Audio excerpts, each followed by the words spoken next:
You're listening to the PRO Media Network. The next level in entertainment. Who that family? Check out the Pro Shop, the platform stores where you can go and buy all the latest merch to support the platform. Unisex tees for men and women, hoodies and sweatshirts, tank tops, kids and baby items, long sleeve tees, mugs, pillows, wall art, bath bedding, face masks, phone cases, stickers, bags, fanny packs, socks, hats, and many other items. Please feel free to check out the Pro Shops. The link is in the description section below. And remember, it helps the platform continue to grow. Check out the Pro Shop and who that too. I say who are we? You say Saints. When I say are we ready? You say who? Who are we? Say who are we? Say who are we? Who are we? Who are we? Who are we? Who are we? This is New Orleans. We don't do what you do. Hello, New Orleans. You're listening to the Sport Co-op, your number one podcast on everything Saints and a lot more. And now, here's your host, Big Q and her guys.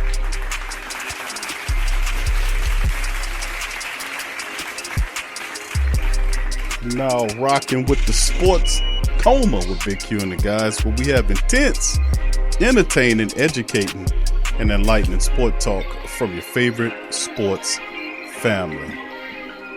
I'm Big Q. I'm in the building. Much love to the great Saint Think Tank. I appreciate you guys for chiming in on this installment. TSC Radio, we in the building. Who that to the Black and Gold Nation, man. I know it's still sting in the craw a bit that the Black and Gold are not represented in the playoffs this year. But guess what? We'll be all right, fam. I tell you what, it was fun watching the Cowboys get knocked out of that thing. I tell you what. Much love to the fam. Thank y'all for joining me for this installment of TSC Radio. We in the building talking all things Black and Gold. And please feel free to subscribe to TSC Pro Radio. Hit that subscribe button, fam. Hit the hell out that subscribe button and join the show, man. It's absolutely free as we build our platform. This is how we started off, man, years ago, and we still going strong. So much love to the fam. Appreciate y'all being here. Feel free to share the show's links as we keep this thing going. So in this episode, fam, we'll be covering several articles in this episode of TSC Radio. We'll be breaking it down. We'll go over a couple of them. Luke Johnson's, one of his articles, Saints Get Healthy. Mike Thomas back for 2021, prove they need more talent. We'll cover that. We'll cover New Orleans Saints in-house free agent should be first priority for this offseason. That was written by Canal Street Chronicles, Mr. Ross Jackson. And then we'll also go over Brendan Boylan's article, his piece from our good friends at the Saints News Network. 3 takeaways from the 21 New Orleans Saints offense. So without further ado, please feel free to hit the like button. Please feel free to subscribe if you're not a subscriber as we keep it going. So we'll start off with Luke Johnson's article saying, even if Saints get healthy, a healthy Mike Thomas back for 2021 prove they need more talent. So let's get right into it. Things went quickly south for the Saints receivers and tight ends in 21. The Saints depended on a healthy return of the superstar wideout, and that never happened. They banked on the second-year tight end making a big leap, and that didn't happen either. What remained was a group of mostly unproven youngsters who were thrust into roles they probably shouldn't have been, and the results reflected that. There were some encouraging moments, but if the Saints take anything away from a difficult 21 season, it's that they need to add juice to its core of pass catchers. And this was the running theme, to be honest with you, from most of the writers for this entire season, was the fact that that was pushed, that the Saints needed more pass catching. And I to a degree, I don't disagree with that. But like I was saying, Coach Payton wasn't upgrading that room. He wasn't doing it because he had confidence in those guys. But remember what I said on the prior stream about taking everything in contrast. It's all about perspective, man. That's why some people have it, some don't.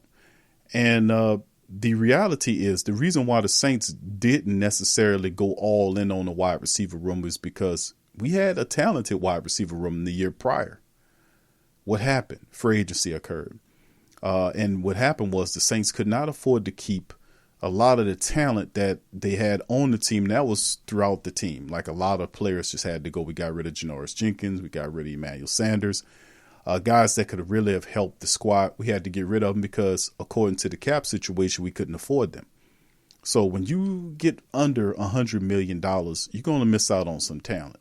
And that's what happened. The Saints had to basically rely upon a very young wide receiver room. The Saints thought they would be able to get Michael Thomas back during the probably halfway into the season, more than a little bit halfway, until they found out that they wasn't. But the Saints had several opportunities to address the wide receiver room. They tried the trade initially for Odell Beckham. The price was too high. Then they circled back after he was released by the Browns. He ultimately made the right choice, it appears, to go with the Rams, who are in the playoffs. Saints are not. But there was Darius Slayton interest. There were other wide receivers as well. The Saints just felt like they just need to go with guys like Kenny Stills, Chris Hogan, and guys like that. Also, the Kevin Whites of the world, which that's a head scratcher as far as I'm concerned. But that was the thought process. And, of course, here's a look at who is not under contract for the 2022 season and what transpired in 21, and a look at what the future position could hold. Now, the players that's under contract are Mike Thomas, Marquez Callaway, Kevin White, for whatever reason, Quine Baker, Aesop Winston, Adam Troutman, Nick Vannett, Ethan Wolf, and Dylan Soner. But like I said, these are a few names here in the free agents. The Saints have Trequan Smith, Kenny Stills, Deontay Harty, who's restricted, Jawan Johnson, who's exclusive, and Garrett Griffin, who's also restricted. What happened a couple of years ago? We talked about the wide receiver core going down. Mike Thomas having issues over the last couple of years where he could not impact the wide receiver room in a positive fashion in terms of getting out on the field and making catches for him. They're really counting on him to come back this year, but it just didn't happen. Without Thomas in the mix, the Saints generated little production from their receiver core. The fault does not entirely lie with the receiver core. New Orleans' conservative offensive approach played a part in, as did a rash of injuries to the quarterbacks and offensive line. Even with some allowable excuses, the Saints receivers were vastly outperformed by the NFL peers. The numbers prove this. Now, Callaway led all the Saints receivers and tight ends with 46 catches for almost 700 yards. He also had 6 touchdowns. It was a big step forward for Callaway, who was signed as an undrafted rookie in 2020. But those figures ranked tied for 84th and 51st and 25th across the NFL, respectively. Now, listen, Callaway is the closest thing the Saints had to a number one receiver this year. Then the second one was Deontay Harris Harty, who's known as Deontay Harty, changed his name. 36 catches for 570, who legally changed his name. Now, he missed 3 games. His numbers would have been a lot higher, but remember, he was suspended for 3 games because of what happened in Baltimore. So he was suspended. So I think his numbers would have been out as he only had 36 catches for 570 yards this year. Trequan Smith was just pretty much not a non-factor for the Saints for the entire season. I mean, he was in and out of the lineup, and he just bottomed out, absolutely bottomed out for the team this year, and not even a thought. But beyond those 3, the Saints cycled through several receivers. They had LaJordan Humphrey, who closed the season strong but still finished with only 13 catches. Veteran additions, Kenny Stills, Chris Hogan struggled mightily. Stills caught 6 of 23 targets. Hogan retired midseason after 4 catches in 5 games. And then the tight end position picked up the production. Gap fizzled early on. After a solid rookie season, tight end Adam Troutman dealt with injury and inconsistency at what you would call a sophomore slump season. It happens. At least as a pass catcher, while Troutman was, again, impressive, he was okay as a blocker. He rarely impacted the game as a receiver. He played through a knee injury. He had a couple of games where he played okay. By the time New Orleans hit week 6 Troutman had only 6 catches for 64 yards. Right as he looked, he was finally hitting his stride in the game, and he sprained the MCL during a career-best game against Philly. Troutman returned for the last 3 games to only catch 2 passes for 22 yards and a touchdown. Nick Vannett was one of those dudes that the Saints didn't appear in any game until week 11. He had a few bright moments as a receiver, but they were fleeting. In 7 games, he caught 9 passes for 133 yards and a score. Jawan Johnson changed positions before the season and showed some promise as after the move, but then he disappeared for whatever. He wasn't injured. He wasn't on the C-19 list. For whatever reason, he just disappeared. And that was a strange stuff. Like, where the hell is Juwan Johnson? We can have. He was a healthy scratch in games. Remember Coach Payton's saying, he was telling him, he was like, well, he's deactivated because we need a player for the special teams. What? So you couldn't pick one of the linebackers who wasn't playing, the several linebackers you had activated for Juwan Johnson, who was actually impactful early on. But it was kind of weird. But ultimately, you seen what occurred with that situation as Juwan Johnson came back. He made an impact, but not a lot. So what's next? First thing, Saints need Thomas to regain the form he displayed the last 2 years prior to that ankle injury, but prior to the last couple of years. New Orleans still owes Thomas a hefty portion of the $96.3 million deal he signed before 2019. It makes no sense for the team to release him, as it would count almost $23 million against the cap. And I kept telling people that money don't make sense to do that. For the same reason, it makes little sense to trade him. Thomas' value as a tradable asset has cratered the last 2 seasons. And why? It's cratered because he's hurt. You can't get nothing for a hurt player.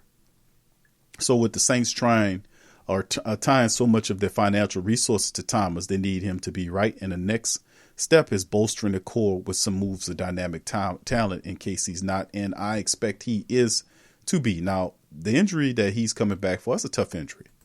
But the reality is, the Saints are ultimately going to get this man back where he belongs. I mean, that's just my thinking on it. I think eventually Mike Thomas comes back. He helps.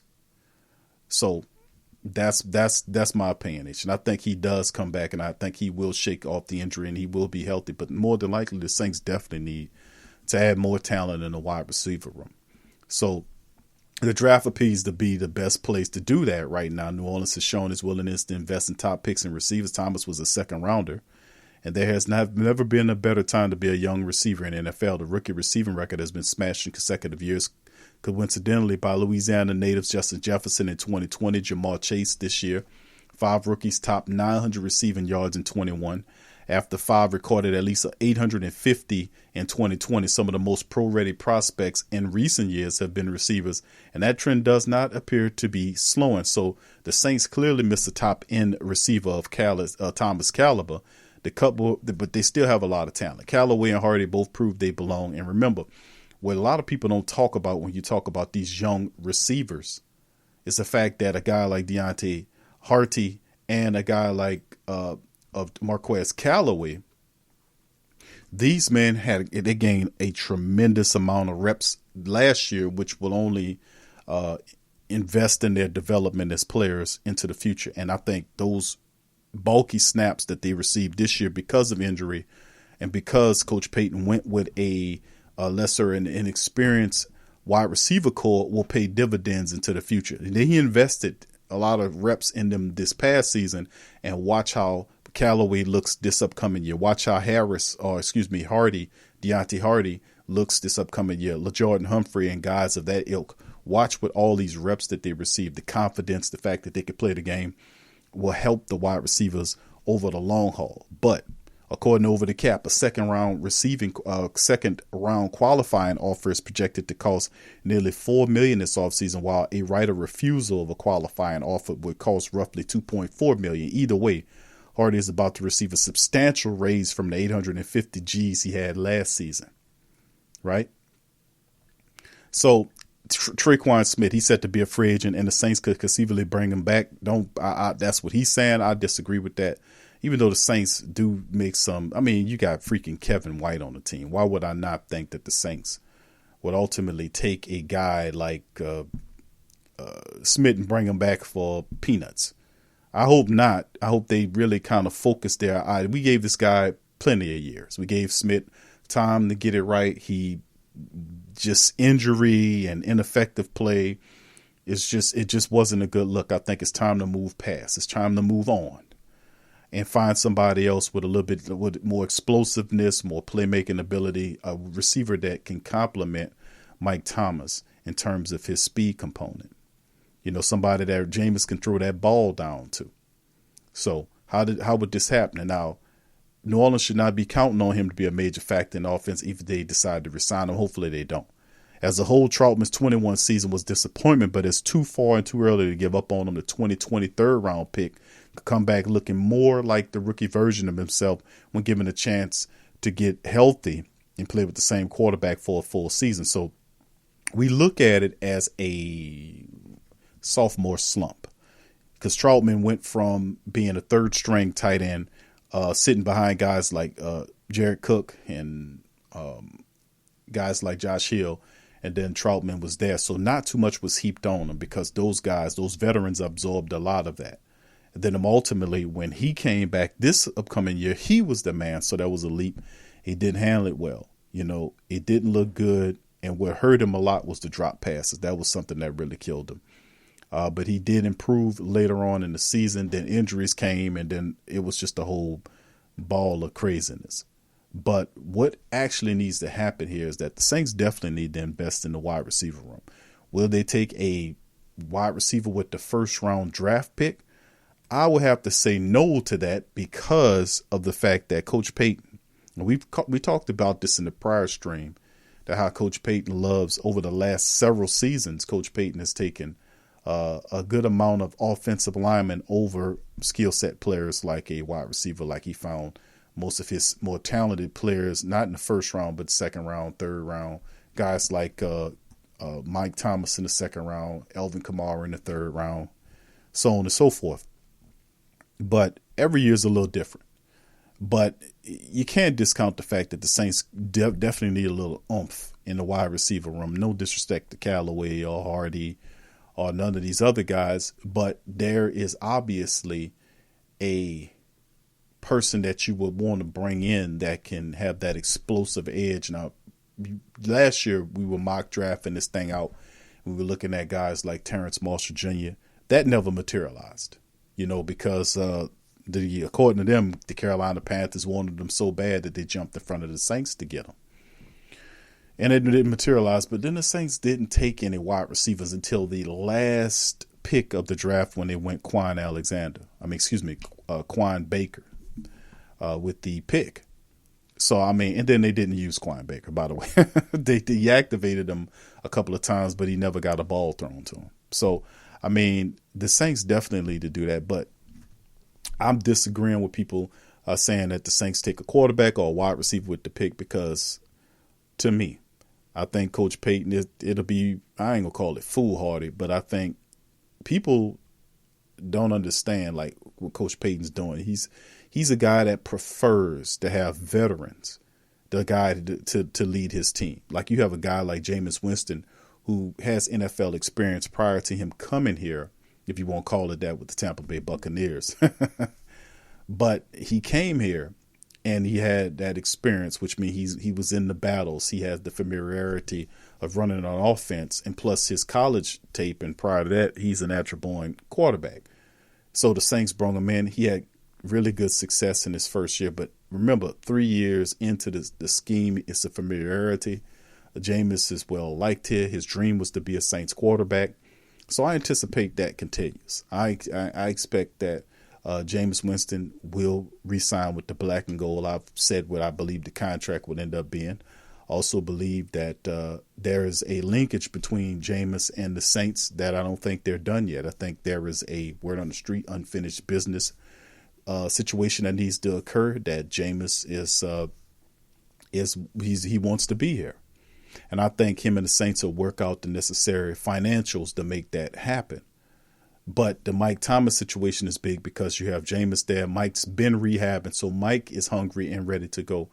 But still in all, the Saints definitely need to address two things, offensively speaking. They need to address the offensive line issues because the line showed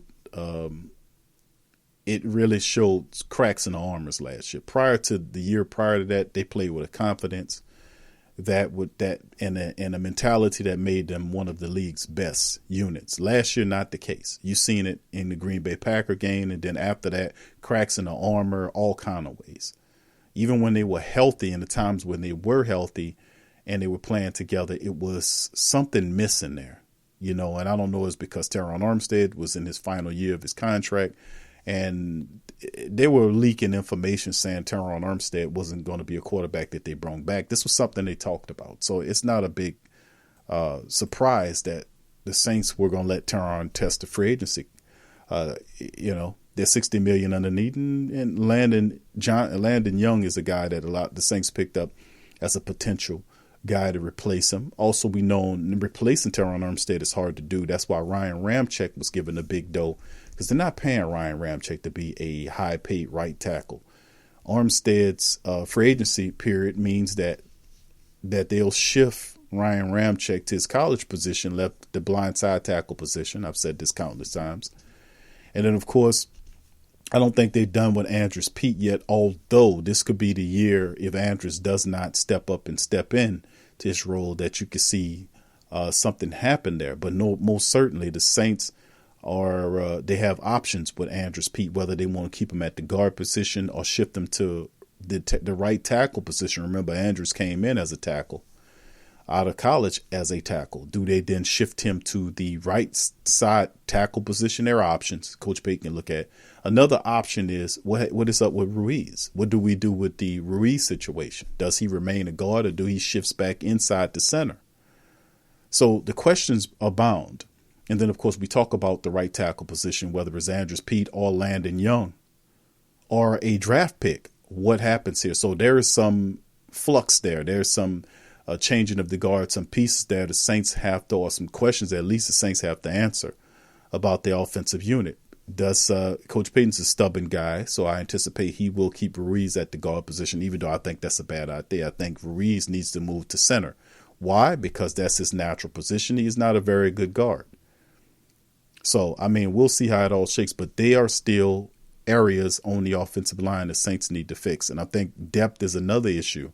We need better backup offensive linemen outside of Hurst who played well. I think when we got rid of Cam Tom was a guy that I liked a lot. The Saints didn't bring him back. Will Clapp, not really excited about Will Clapp. I didn't like how he played this past year. So the Saints need to create some more competition there and the backup offensive lineman slots. So that's part of it. And I agree with people about the wide receiver position, the quarterback position. I don't know about that. I really don't, because I think Jameis Winston is the quarterback for the Saints. Taysom will eventually get healthy. And then, of course, they spent the draft capital to an Ian Book. So I don't see the logic in saying reaching for get this quarterback. No, Coach Payton is comfortable with the veteran. I think Jameis Winston gives him the best chance of winning. So, okay, Q, what about these other guys? What about the rest of these other guys out Q? How about the David Carr? If he is available, do the Saints go after David Carr? Well, we have to get from up under the money first. We got to get our cap situation straight.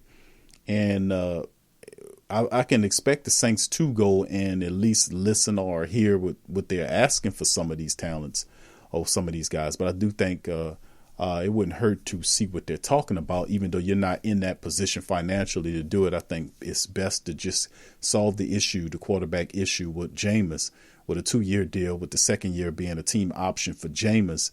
And then go about building the offense, getting the offensive line situated, getting some competition at the tight end position for Troutman and Vanette. I'm not sold on Vanette just yet. Getting another veteran that can come in here and with a little competition with him. Also, seeing about adding some more talent to the wide receiver room wouldn't hurt at all, just offensively speaking. So anyway, let's keep it moving. Let's go into the next article right here, and this is coming from Canal Street's Chronicles' Ross Jackson, who's a pretty smart brother who's breaking it down. He says Saints in-house free agent should be first priority this offseason. Saints focus this offseason should be in adding to what they had in 21, no replacing it. So he said the Saints have a similar approach to the offseason each of the last few years. First priority is retaining their in-house free agents, filling any holes left over in free agency, which then allows the team to select best player available in the NFL draft. And the Saints really don't do that. They don't. They take who they feel like they need. And case in point, Peyton Turner last year, was he the best player available? Of course not. They had other players that were significantly better than Peyton Turner, who could have went a little later. Cesar Ruiz is another example of that. There were guards out there. There was 2 guards that were available that was better than Cesar Ruiz. And truth be told, Cesar Ruiz wasn't the best center available in the draft. The Saints thought so, but it was actually others that were considered higher in the draft or more talented to it than a Cesar Ruiz. But anyway, let's get into the article.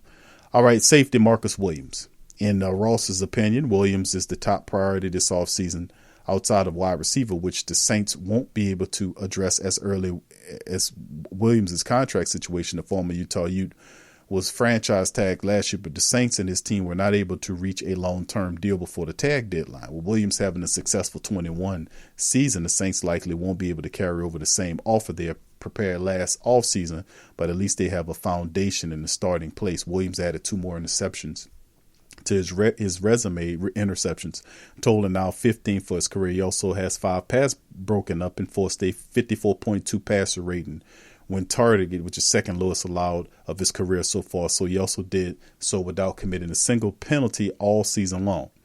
Then there will also be a couple of plays that naysayers will point out about Williams, but down in and down out, he's been one of the best safeties in the NFL.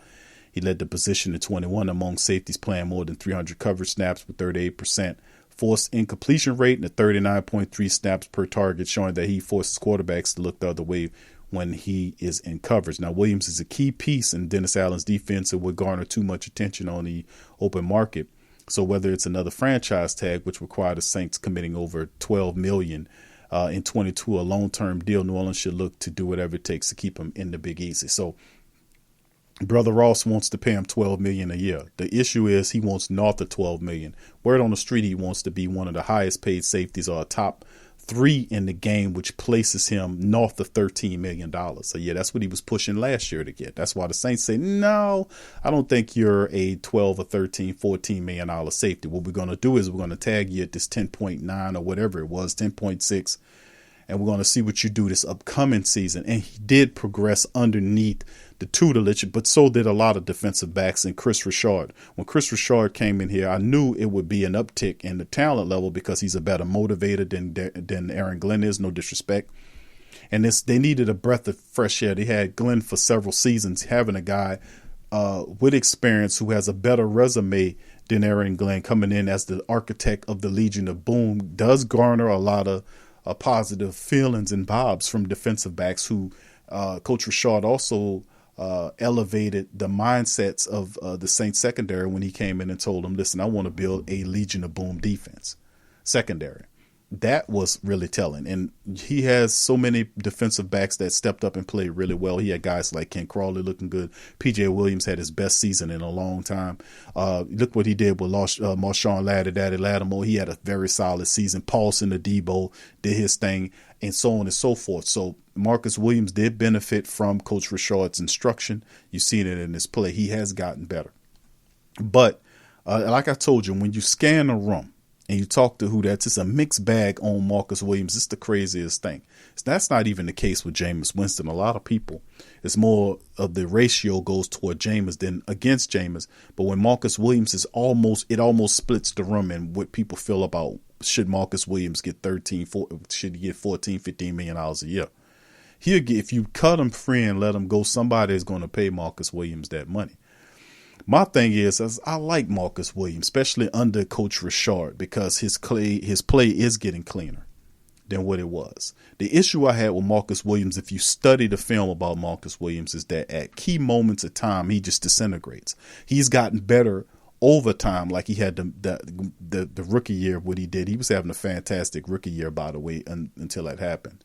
But certain fundamental breakdowns, and we talked about this about Marcus Williams to the point where Marcus Williams came out several seasons ago and said, I got to do better with my tackling. Remember that?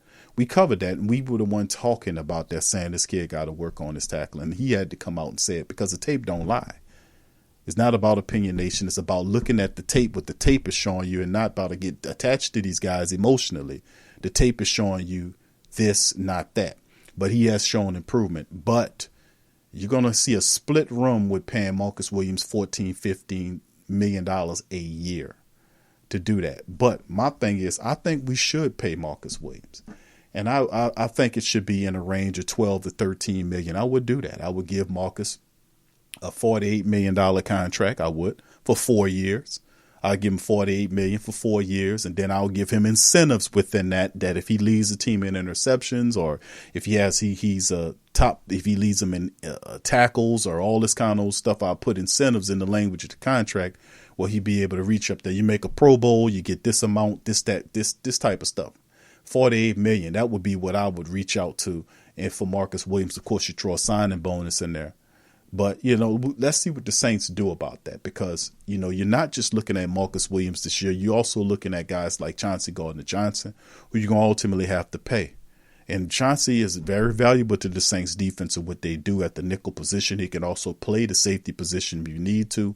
And, of course, we have free agents like P.J. Williams, who should get a little traction because he had a pretty solid year. Somebody might reach out to him, give him a deal.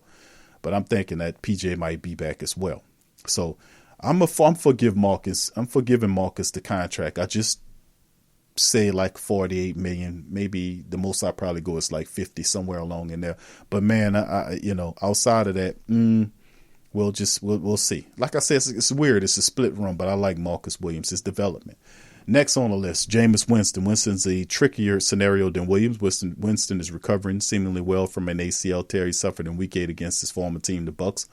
While he works his way back from that injury, the Saints are likely to continue to explore other options at the position. Seahawks quarterback Russell Wilson, here we go with Flip Wilson commentary, could end up on the move, but now only speculation shrouds that situation. He's not going anywhere. He changed his verbiage on the point that he wants to win with Seattle, and he flip-flops. That's why I call him Flip Wilson.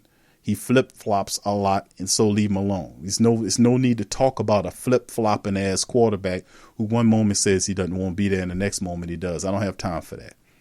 And besides, the only way you can get Russell Wilson is via trade from the Seahawks, who are not stupid enough to trade Seattle. It's not stupid enough to trade Russell Wilson to the New Orleans Saints. It won't happen. That won't happen. And plus, he would have to force his way out, and he's too busy telling him that he wants to win a Super Bowl there. So just to hell with Russell Wilson. Seriously, fam. Enough of this. The Saints will, of course, be a part of the conversation. Every team in need of quarterback will be. New Orleans also is likely to explore available options as they become apparent. The 49ers look to be ready to move forward with young quarterback Trey Lance and may look to trade a less appealing option in Jimmy Garoppolo. Number one, Jimmy Garoppolo is not an upgrade over Jameis Winston.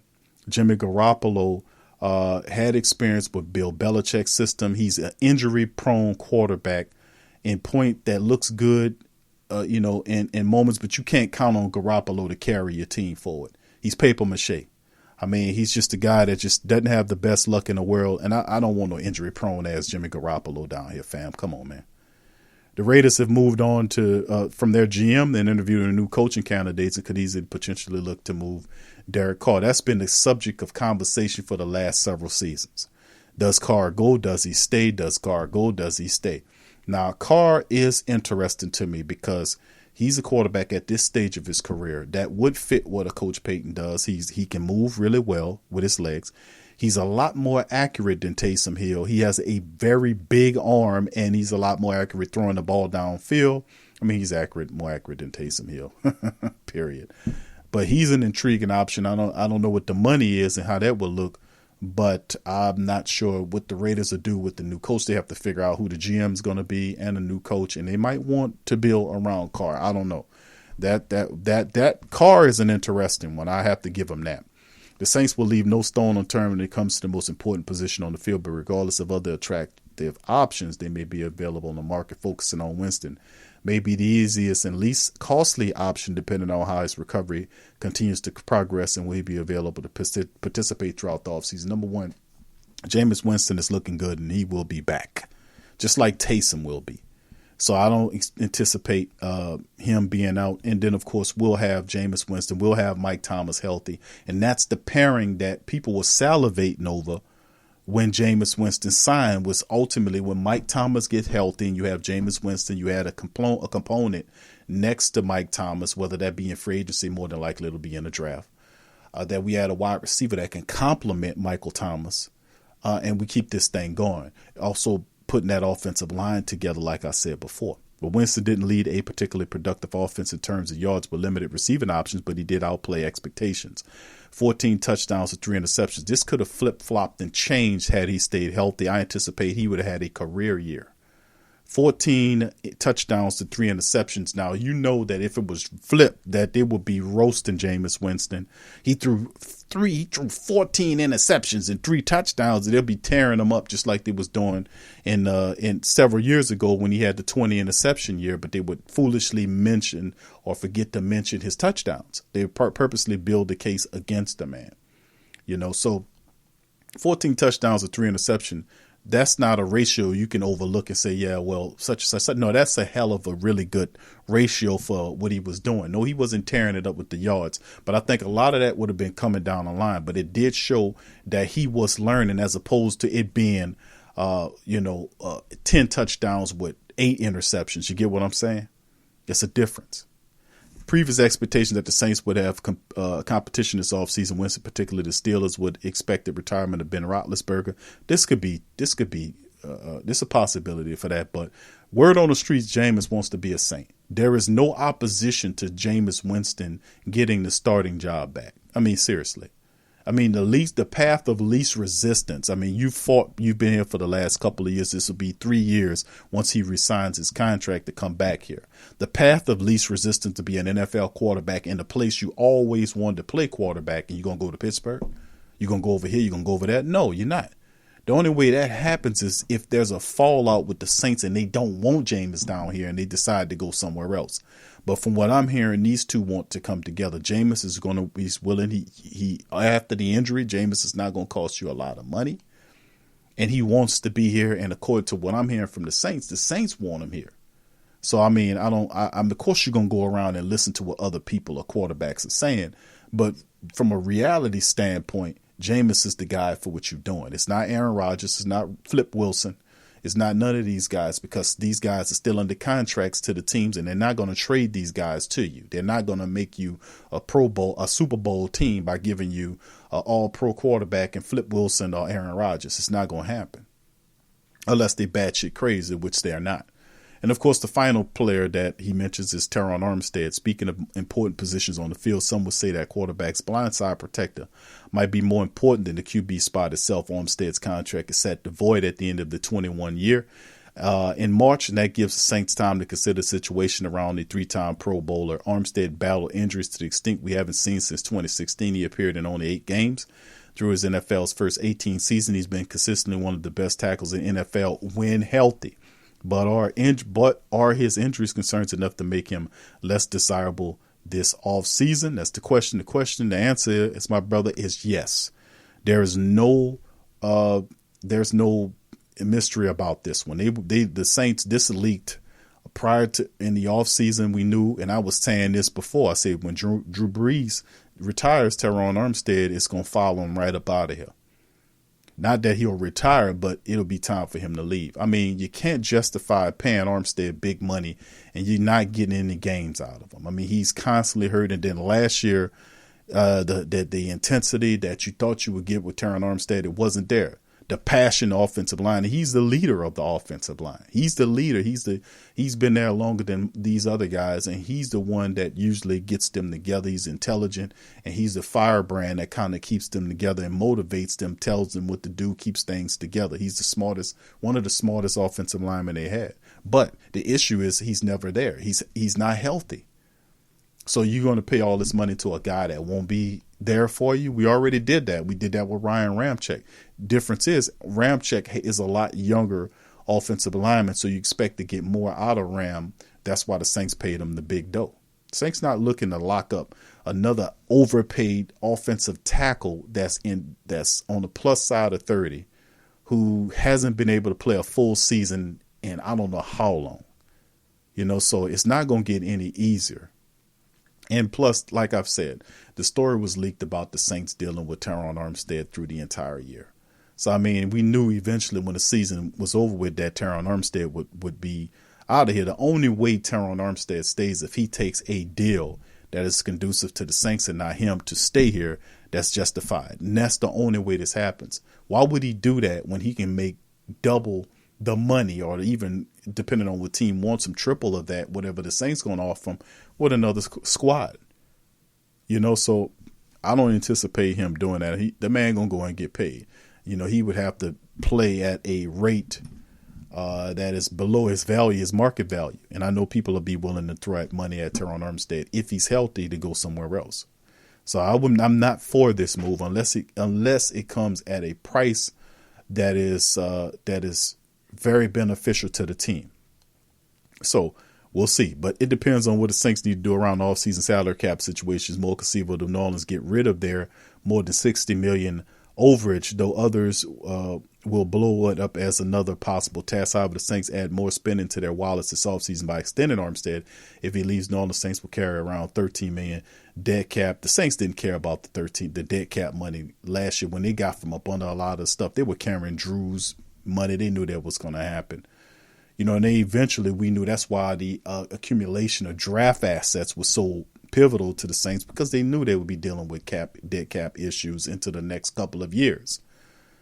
So, but it's all in the motion to move the team into the future and build guys up to be very sturdy offensive linemen. You got Ram there. You got other guys you're going to bring in to kind of groom for this job. That's why they accumulated the assets, because that's the wave of how you do it. Even when the money comes, just not this year, but the year after that, when the money finally comes and they're back where they're supposed to be, they're not going to be doing this irresponsible cap management nonsense they've been doing over the last several years. It's just too goddamn whimsical in this type of world we're dealing with C-19, with things shutting down all around. You can't no longer just throw caution to the wind like we did in the Super Bowl year and accumulate over $100 million in cap. That's not feasible anymore. That's not intelligent to do that anymore. So I expect a lot more responsible movement from the Saints operating in this new type of climate.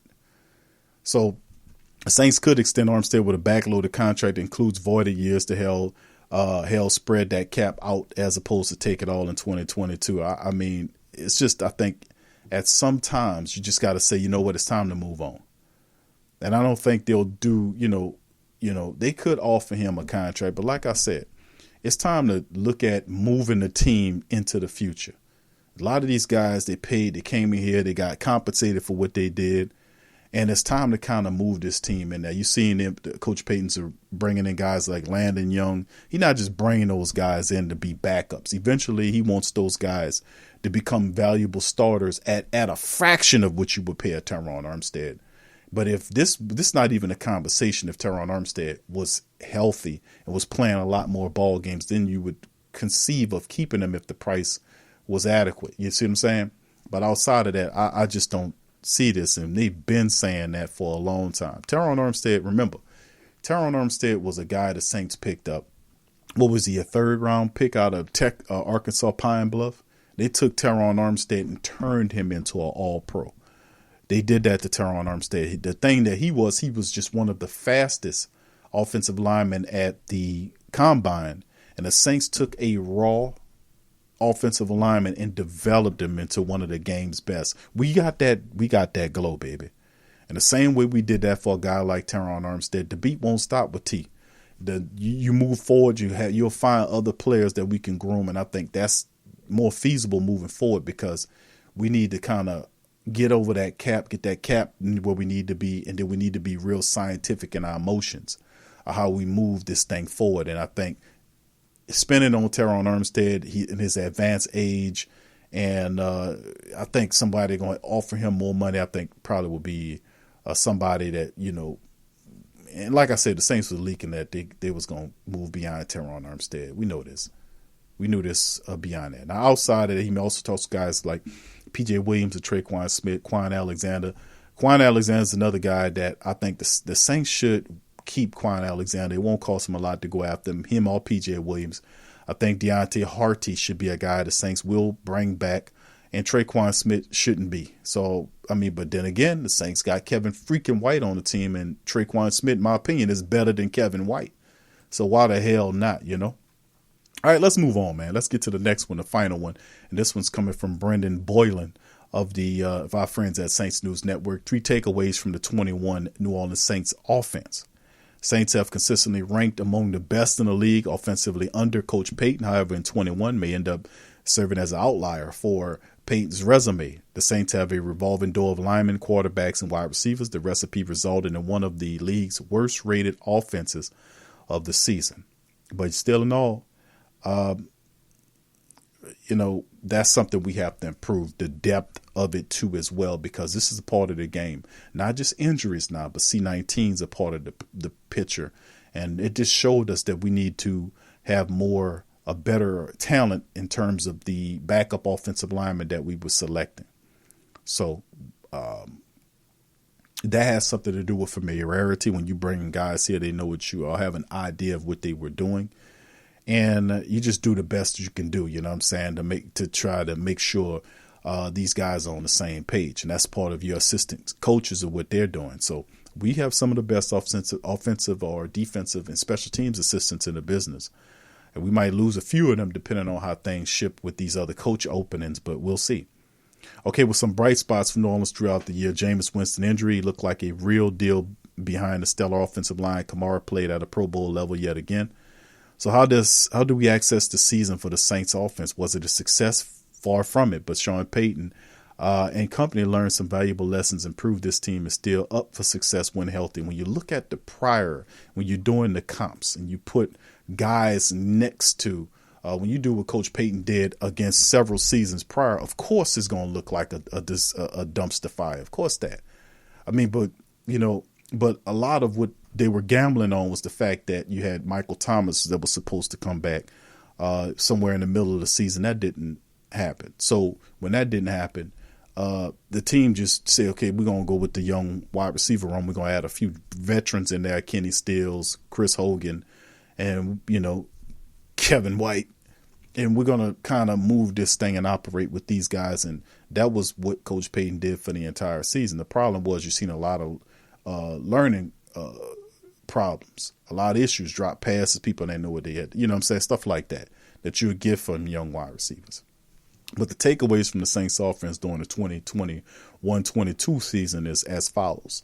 Failing to address the wide receiver position proved to be the wrong decision. Now, heading into the 21 NFL offseason, the Saints faced a mountain of negative cap space, and though they were able to erase the $100 million figure to get under the cap, it came at a price. The price included the team's leading receiver, Emmanuel Sanders. He had to go. Veteran wideout was signed with the Bills and left New Orleans with a significant hole at the wide receiver 2 position. The Black and Gold ultimately opted to stick with guys already on the roster, Callaway, Smith, Harris, to fill that need, including Thomas, who was rehabbing.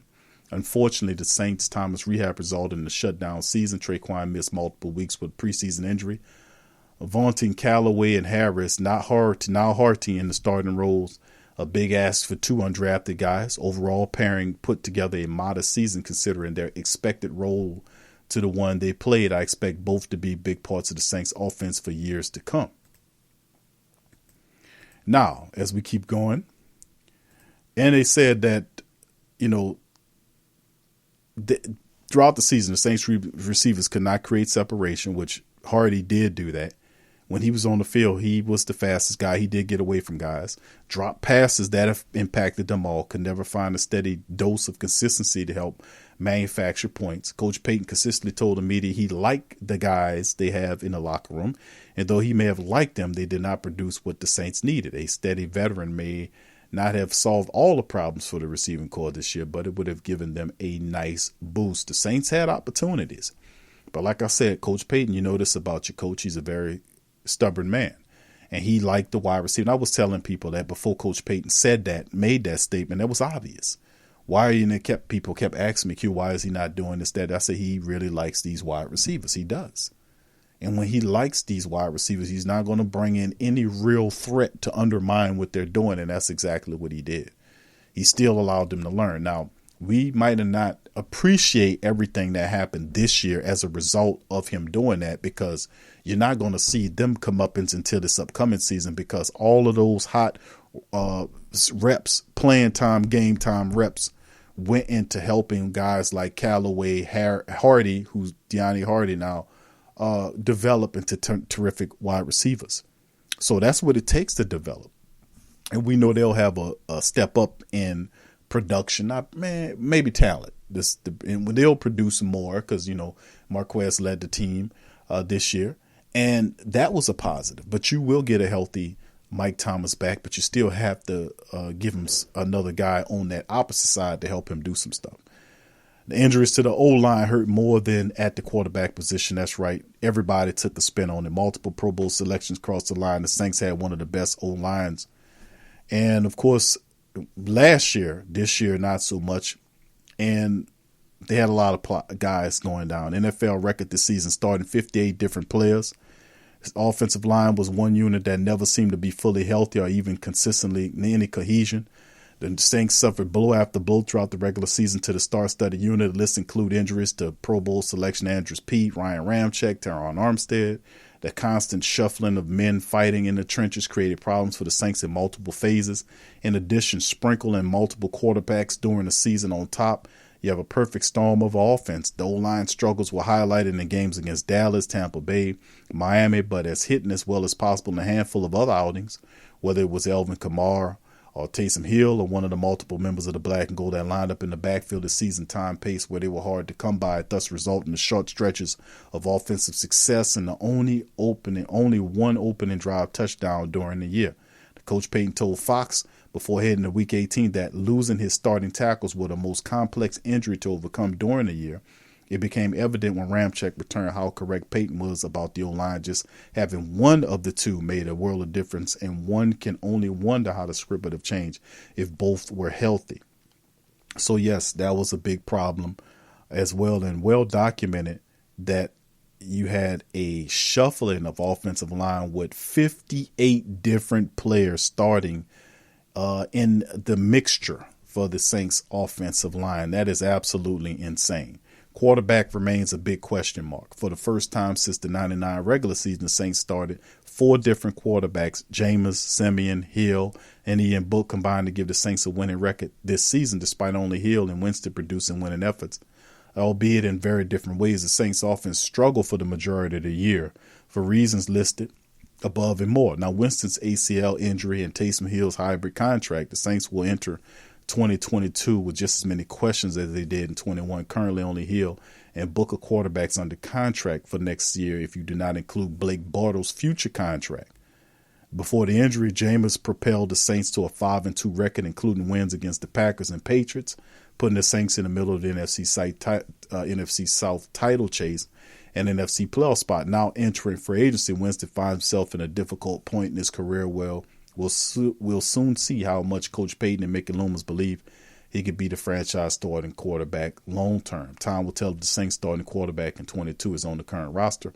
If the Saints make a splash play in free agency or the draft, no one thought replacing Drew would be easy, but certainly no one was prepared for what the 21 NFL season brought the Saints. So, and I've heard other people that said that they don't think that Jameis Winston is the answer at the quarterback position. You've seen his record at 5-2. You've seen the 14 touchdowns, 3 interceptions. A lot of that I won't see as Jameis hate, but a lot of people didn't like Jameis prior to him getting here, and they still holding on to him like Tampa Bay Jameis. And that was me at one point prior to him, and I didn't want him here because I didn't like what kind of player he was, but the man showed that he changed. He got married. He did certain things that were positive and beneficial to the growth of him as a player and a person. And when you see that, you got to say the man changed. You can't be sitting up there trying to hold a man to what he was when he was with Tampa Bay. You know that man ain't the same dude. So, I mean, he wasn't perfect. And, you know, Jameis, and we kept saying when Jameis was playing, speed it up, Jameis, but that comes with live game reps. You can't tell me that Jameis Winston prior to the Tampa Bay injury is the same one you have gotten in Week 18 if he had not received said injury. He was on his way to probably the best season of his career before all this bullshit happened with this foul Tampa Bay skunk-a-near move when they pulled him down from behind and tore his legs up. So, I mean, like I said, there's footage, and I've played it on the show. You see Jameis rehabbing and walking pretty good and going through his throwing motions. Ain't no doubt about it. Jameis has unfinished business with the black and gold. He's not going nowhere. Jameis has unfinished business with the black. Let me say it again, because they got people out here talking about the starting quarterback is not on this. The 22 starter is not on the Saints roster right now. I mean, it's just, you know, it's just crazy. It's foolishness. Jameis Winston is not going to go to no goddamn Chicago Bears. Jameis Winston is not going to go to any other team. He's going to come back to New Orleans because he's going to play for a contract that's befitting of him being here. He wants the job, and it's the path to least resistance. He will always want to be New Orleans quarterback. There is no obstacle stopping him, no obstacle stopping him in seizing the starting quarterback position. The Saints are not going to take a quarterback with the first-round draft pick, and they got Jameis Winston. That's not how Coach Payton rocked. That's never been Coach Payton's way of doing it. And the older you get, the more he's going to rely on his veteran players. He's going to rely on guys, especially at the quarterback position, like Jameis Winston, and he's going to mix the little Taysom in there and this kind of old stuff. But I don't see him doing young quarterbacks and all that kind of stuff. He'll have the guy like Ian Book right there. He likes him, but that's a price check over time. We knew coming into this thing that it won't be easy for young quarterbacks to grasp the system. That's why he goes with experienced veteran quarterbacks, because the curve is shorter. The learning curve is shorter. So I anticipate Jameis Winston to come back, because we still have unfinished business to do. You protect Jameis, you situate the offensive line, you add some skilled players around him, and let's run this thing back. If Jameis is starting now, the Saints make the playoffs. Jameis is, you make the playoffs with him without an injury, and he's not really an injury-prone guy. Some of these other guys they're throwing at us are always hurt, or spend the majority of their time hurt. So it's just more of the same with Jameis Winston, man.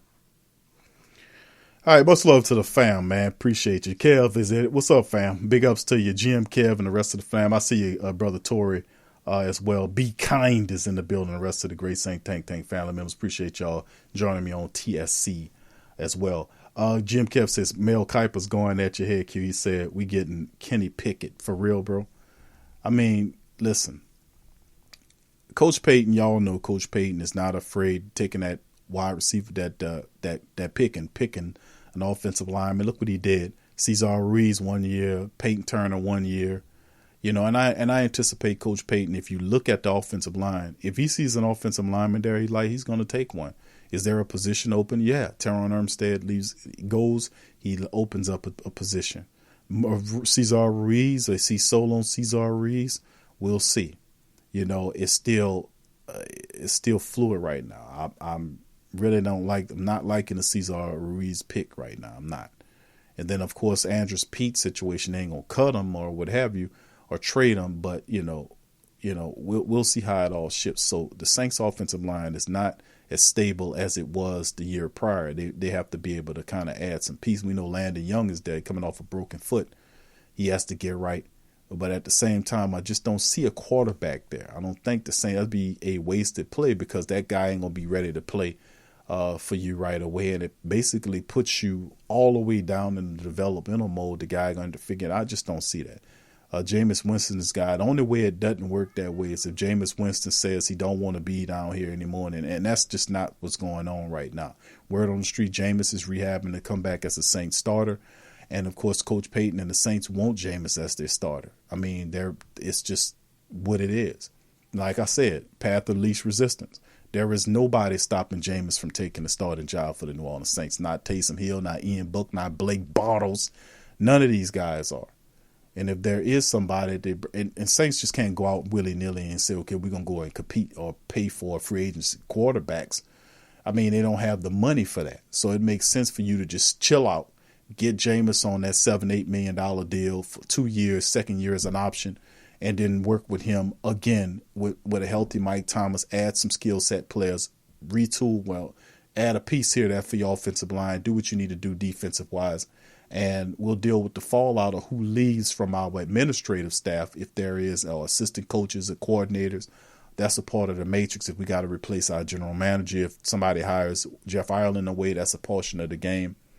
We'll have to adjust to. But at the end of the day, man, we just have to keep rolling this thing. That's just what I'm looking at. All right, Kev says we drafted the QB to sit in the bench and never play. Well, you're going to get an opportunity, and Booker develop eventually, man, but it's not going to be something where he's forced into action unless something happens like it happened last year with the C-19, and you probably would see that. He would have definitely had a better outing than what happened when that terrible offensive line just disintegrated and he was just destroyed. That was the worst possible way that a rookie quarterback can get a start. When your offensive line is not blocking, you can't do anything. The play can't develop properly. It's just hell on wheels, and that's what he experienced in the game. He just got to keep his head up. So, yeah. So he's Kevin said, how New England go to the playoffs with a rookie QB? Come on, bro. That's you comparing Ian Book and whatever. What's the man name from up there, man? I mean, that's the guy Coach Payton wanted, but guess what? Remember what Payton was trying to reach at him, and he didn't do that?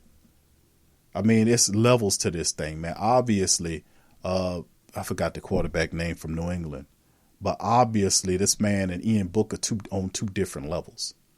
And Payton was looking at him, but the Saints really didn't do what they needed to do to go get him. That's why I keep saying the same thing. You think that's by chance that they just keep missing on these guys? No, they intend on it. They don't have any intention of going to get these guys. If they really wanted them, they would go and get them. It's a price to pay for either one of these guys. And the Saints could pay the price just like Bill Belichick and them or anybody else. If they really wanted the quarterback, they can go up and get them. But every year you systematically missing out on quarterbacks, you just so happen you're missing. No, that's the mentality of the team. It's the same thing with my homeboys. If Coach Payton wanted my homeboys, he could have moved ahead of them people and went up there and got them. There's a price for everybody. Now you ask yourself why the Saints refuse to pay the price to go and get these quarterbacks, and you thinking eventually they're going to change their focus and say, "Nah, we tired of paying, losing out on these quarterbacks. We're going to get one." No, that's not. And the history is showing you that. Yeah, he liked Mac Jones. But did he do enough to go and get Jones? Did he? No. So we hear, Mac Jones is a good quarterback and all this kind of stuff, and Bill Belichick worked with him. Bill Belichick made him see the game a certain way. He crafted him. He took him and he developed him into something. But you looking at it like Bill Belichick taking these guys and doing. He operated with Bledsoe. Then he took an unproven commodity in Tom Brady and took Brady and turned him into something. He did the same thing with Mac Jones. You ask me, does Coach Payton has that? As great as Coach Payton's resume is and great as Bill Belichick's resume is, you're talking about two coaches who have similar skill sets but different skill sets at the same time. You tell me one time when Coach Payton ever took a rookie quarterback and took him and turned him into an all-pro guy. Drew Brees was a guy that was already doing his thing. He wasn't no rookie. And Coach Payton's resume, he don't have that. He don't have taking a young quarterback, a rookie, and turning him into an NFL starting quarterback. As good as Payton has done on offense, he's never done that. So you mixing these guys' skill sets. That's not what Coach Payton does. Not saying he can't do it, but that's not his focus. He works with veterans with experience, and he takes those guys and build them into something. Just because Bill Belichick did it with Mac Jones, don't say that Coach Payton can't do it with Mac Jones. If we wanted Mac Jones, we would have went and got him. You think we missing out on these quarterbacks because we just got bad luck? No, we don't want to pay the price because that's not the philosophy of Coach Payton. He likes working with veterans, man. That's what's going on. Don't equate Coach Payton's development of young quarterbacks with Belichick's, because Belichick, it appears he's better than him in that field. If he could take a Mac Jones and turn him into that. So this is a moot point on it because he's not going to go and get a Mac Jones. We've talked about this before. It's not the same. Anyway, that'll do it for the show. Much love to the fam. I'm going to holler at y'all later. Y'all keep y'all heads up, and I'll see you on the Thursday stream. Who that to you. Peace.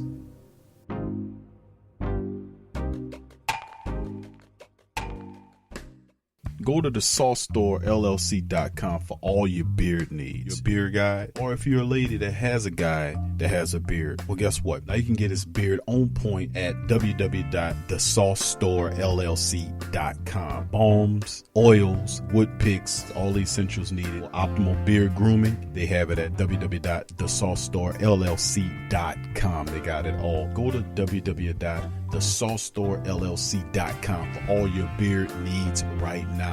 Tell them Big Q sent you.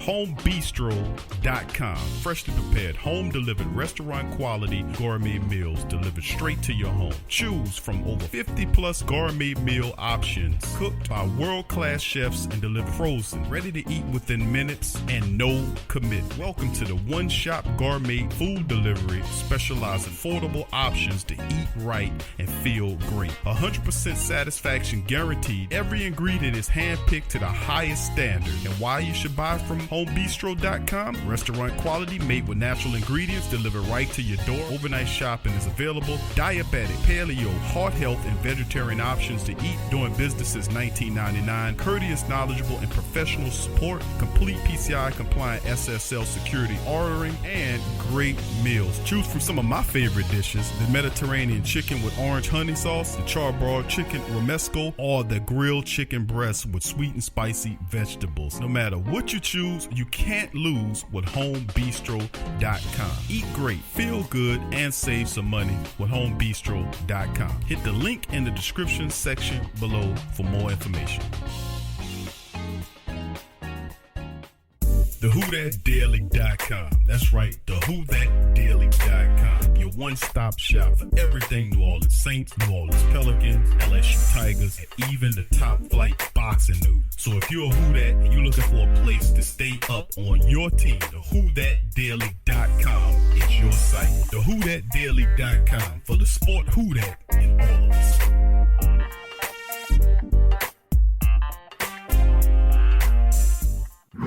Follow the Sports Coma on Facebook, Twitter, Instagram, and YouTube.